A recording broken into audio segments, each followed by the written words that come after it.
हमारा देश भारत इस वक्त इस दुनिया की सबसे तेज गति से बढ़ने वाली अर्थव्यवस्था है और आने वाले कई सालों तक ये तेज़ी यूं ही बरकरार रहने वाली है। हो सकता है कि आने वाले कुछ सालों में ये जो ग्रोथ का परसेंटेज है ये थोड़ा बहुत ऊपर नीचे हो जाए।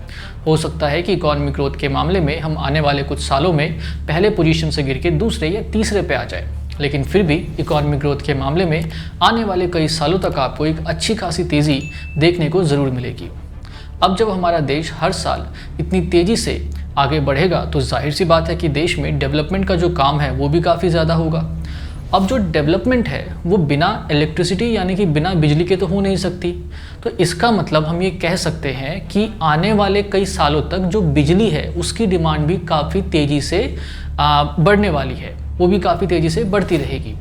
तो यहाँ पे मैं ये कहना चाहता हूँ कि अगर हम अपना पैसा एक ऐसी कंपनी में इन्वेस्ट कर दें जो कि इसी से रिलेटेड बिजनेस करती हो, तो हमारा जो पैसा है वो भी आने वाले कई सालों तक तेज़ी से बढ़ता रहेगा। मतलब कि हम अपने इन्वेस्टमेंट पे एक अच्छा खासा जो रिटर्न है वो कमा पाएंगे। तो इन्हीं सब बातों को ध्यान में रखते हुए आज की इस वीडियो में हम एक ऐसी कंपनी के बारे में डिस्कशन करने वाले हैं जो कि इसी का बिज़नेस करती है, मतलब जो इलेक्ट्रिसिटी से रिलेटेड ही बिज़नेस करती है, जो कि साइज़ में भी काफ़ी बड़ी है, जिसके ऊपर सिर्फ हमारे देश में नहीं बल्कि इस दुनिया भर के जो लाखों करोड़ लोग हैं ना वो काफ़ी ज़्यादा भरोसा करते हैं। कंपनी का जो कस्टमर बेस है काफ़ी अच्छा खासा है, कई दशकों से ये हमारे देश में एक अच्छा खासा बिजनेस कर रही है, बहुत बड़ा ब्रांड है। मतलब कि अब आप में से ज़्यादातर लोगों ने नाम गेस कर लिया होगा अभी तक, अगर कर लिया है तो नीचे कमेंट सेक्शन में लिख के बताइए।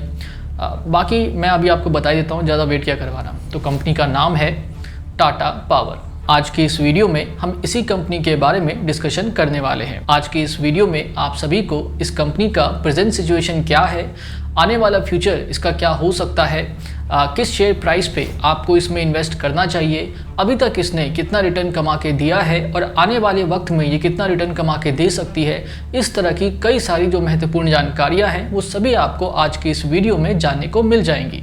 तो आप बस इस वीडियो में अंत तक बने रहे। नमस्कार, मेरा नाम है रजनीश झा और आप देख रहे हैं आपका चैनल मनी उपाय, एक कदम मेरी की ओर। चलिए शुरू करते हैं।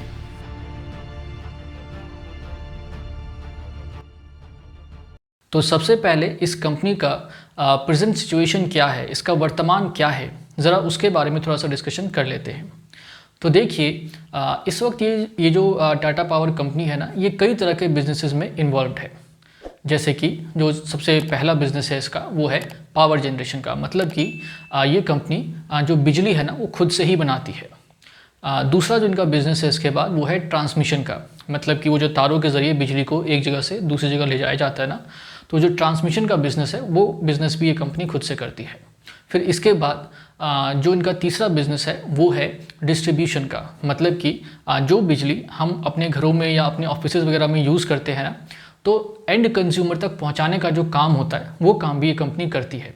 तो हम ये कह सकते हैं कि ये कंपनी ना बिजली बनाने से लेकर के एंड यूज़र तक पहुंचाने तक का सारा काम A to Z जो होता है ना वो सब कुछ ये कंपनी करती है। फिर इसके बाद में देश भर में जो EV चार्जिंग पॉइंट्स हैं तो वो बनाने का काम भी ये कंपनी करती है। फिर इसके बाद सोलर जो होता है उसकी मैन्युफैक्चरिंग से लेकर के उसका जो रूफटॉप इंस्टॉलेशन होता है वो, और जो सोलर पंप इंस्टॉलेशन होते हैं वो, तो ये सारा काम भी ये कंपनी करती है। इस वक्त इस कंपनी का जो टोटल पावर जनरेशन का जो कैपेसिटी है वो लगभग 14 गीगावाट के आसपास का है, जिसमें से जो 37% हिस्सा है वो ग्रीन एनर्जी का है और बाकी का जितना भी बच गया वो जो ट्रेडिशनल तरीके से जो बिजली बनाई जाती है, मतलब कोयले और गैस से, तो वो उसका है। इस कंपनी के अगर हम टोटल जो एंड यूज़र्स हैं, जो हम जैसे लोग जो हो गए जो अपने घरों में या जो ऑफिस में यूज़ करते हैं, तो अगर हम उनकी संख्या की बात करें तो वो है 1,20,00,000 के लगभग आसपास की। और इनके जो कंज्यूमर्स हैं ना, जो एंड यूज़र्स हैं इनके, जो इनकी बिजली यूज़ करते हैं, तो वो मेनली 4 जगहों पर है इस टाइम पे। एक है आपका दिल्ली, दूसरा है आपका मुंबई, तीसरा है आपका अजमेर और चौथा है आपका उड़ीसा। तो इन 4 जगहों पे जो इनके सारे जो एंड यूज़र्स वाले कस्टमर्स हैं जो इनकी बिजली यूज़ करते हैं तो वो मौजूद हैं।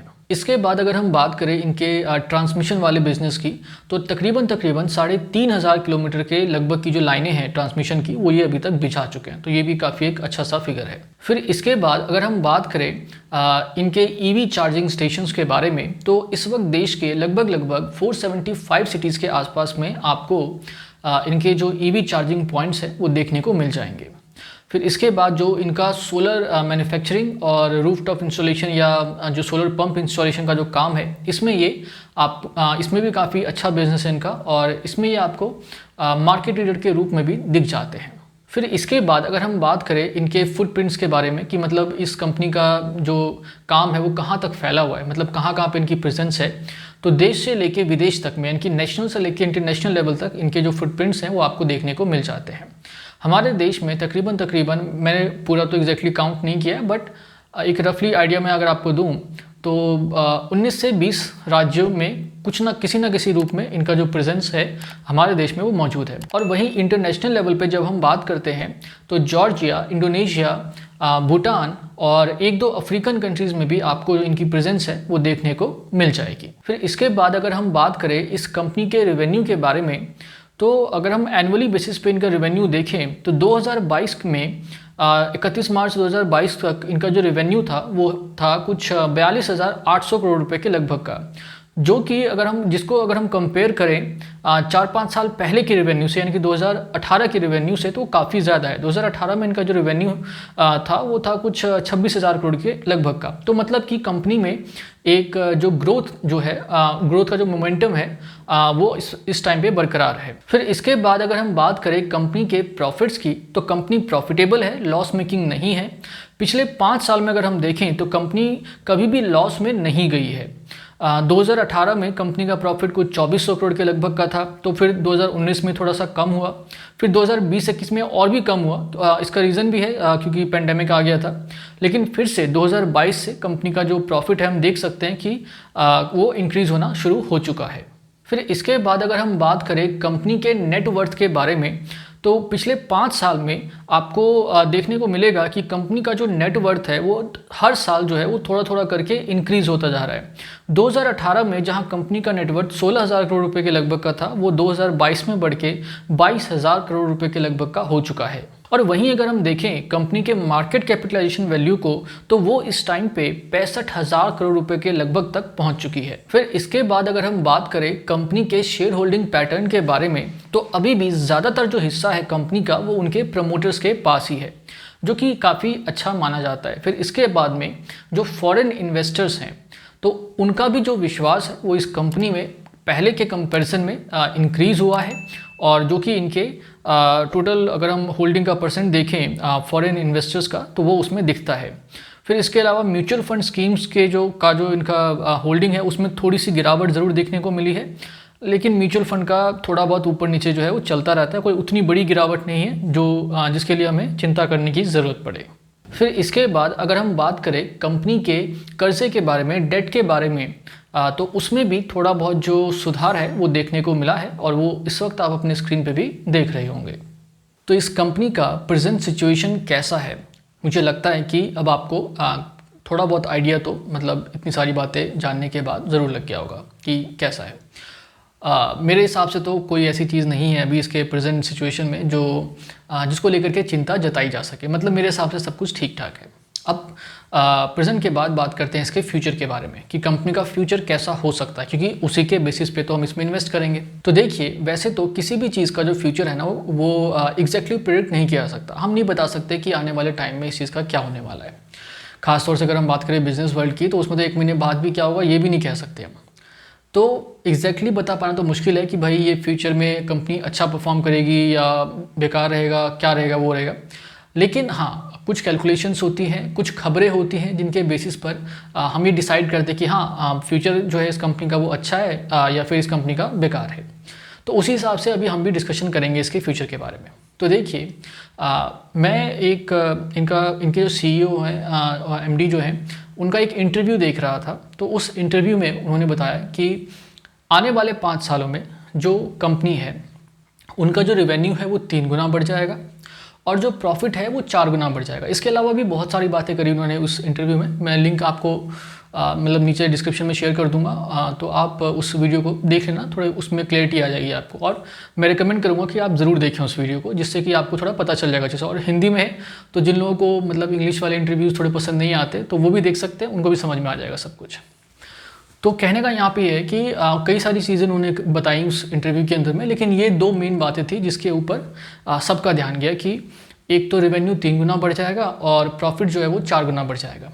अब अगर हम इनकी बात मान लेते हैं कि ऐसा 5 साल में हो जाएगा, तो फिर मान के चलिए कि जो शेयर का प्राइस है अभी 205 के लगभग में ट्रेड कर रहा है, तो जब मैं ये वीडियो बना रहा हूँ तो मान के चलिए आप कि कम से कम ये 700-800 से लेकर के 1000 के बीच में ट्रेड करेगा अगर 4 गुना बढ़ जाता है। तो अगर मान लेते हैं कि पूरा 100% नहीं ये टारगेट अपना अचीव कर पाते, 50% भी इनका अचीव हो जाता है, मतलब इनका जो प्रॉफिट है वो 4 गुने के बजाय सिर्फ 2 गुना ही बढ़ जाता है, तो भी आपको जो इसका जो शेयर प्राइस है ना उसमें डबल ट्रिपल का जो रिटर्न है वो ज़रूर देखने को मिल सकता है। मतलब आज जैसे ये 200 के लगभग में ट्रेड हो रहा है, 205 के लगभग में, तो 4-5 सालों में अगर ये 50% भी अपना टारगेट अचीव कर लेते हैं तो आराम से 500-600 तक में ट्रेड हो रहा होगा। तो इनकी बात अगर हम माने तो कंपनी का जो फ्यूचर है वो काफ़ी ब्राइट है। और अब सवाल यहाँ पे ये भी आता है कि भाई हम इनकी बात क्यों माने, कोई अपनी कंपनी के बारे में भला बेकार बातें क्यों ही बोलेगा। तो देखिए ये बात भी सच है आपकी, कोई भाई क्यों बोलेगा, हर कोई थोड़ा बड़ा चला के तो बोलता ही है। लेकिन इनके जो फाइनेंशियल डेटाज अवेलेबल हैं तो उसमें भी ऐसी कोई डराने वाली बात नहीं है जिसको लेकर के लगे कि नहीं ये कंपनी जो है आगे चल कर डिफ़ॉल्ट कर जाएगी, ये बंद हो जाएगी, ये हो जाएगी। तो ऐसा कुछ भी सीन नहीं है। ये जो कंपनी पावर का जो जनरेशन का जो बिज़नेस करती है उसको लेकर के सब कुछ करना, मतलब उससे रिलेटेड सारा बिज़नेस वो जो है इस कंपनी का, तो उसका फ्यूचर भी काफ़ी ब्राइट है। मैं आपको स्टार्टिंग में बता चुका हूँ कि इंडिया के अंदर जो पावर सेक्टर है उसमें आने वाले टाइम में काफ़ी बूम देखने को मिलेगा। और पिछले 2-3 सालों में भी जो इनके शेयर्स के रिटर्न अगर आप देखेंगे ना तो आपको पता चल जाएगा कि मतलब कितना ज़्यादा रिटर्न इन्होंने कमा के दिया है। तो आने वाला जो फ्यूचर है वो उस पूरे सेक्टर का ही बहुत अच्छा है।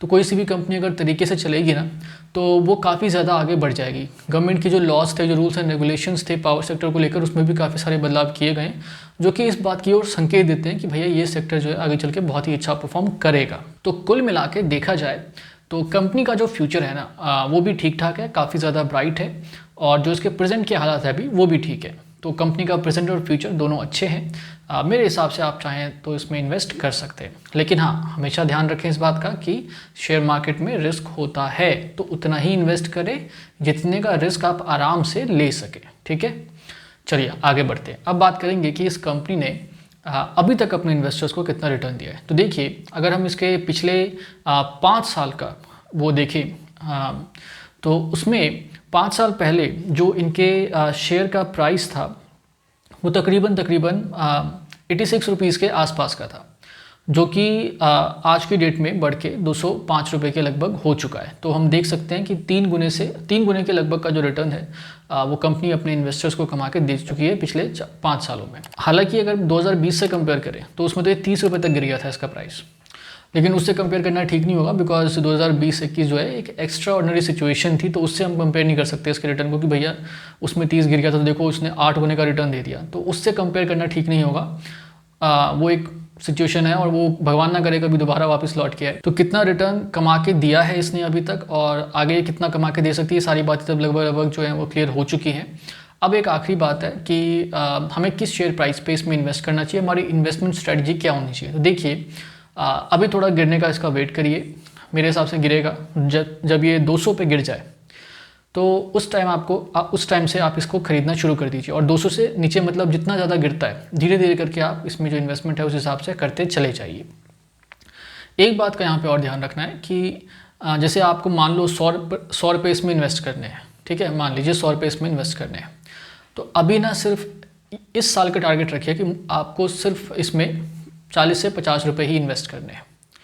उसका रीज़न ये है कि आने वाले टाइम में अभी कंपनी ने बहुत बड़ी बड़ी बातें तो कर दी हैं, लेकिन आने वाले टाइम में ये किस हद तक उसको पूरा करेंगे वो भी तो देखना ज़रूरी है ना। तो आप इसके ईयरली बेसिस पे इसको देखिए कि ये कंपनी जो है वो ग्रोथ की तरफ बढ़ रही है कि नहीं बढ़ रही है। भाई 5 साल में कंपनी का प्रॉफिट 4 गुना होगा, लेकिन 1 से 2 साल में कुछ टाइम्स तो बढ़ेगा ना इसका प्रॉफिट, तो उस पर नज़र बना के रखिए। अगर कंपनी ग्रो कर रही है तो फिर बाकी का जो मान लो 50-60 रुपये आपने रखा है अपने पास, यानी कि 50-60% पैसा जो आपने बचा के रखा है इसके लिए, वो धीरे धीरे करके इसमें डालते रहिए।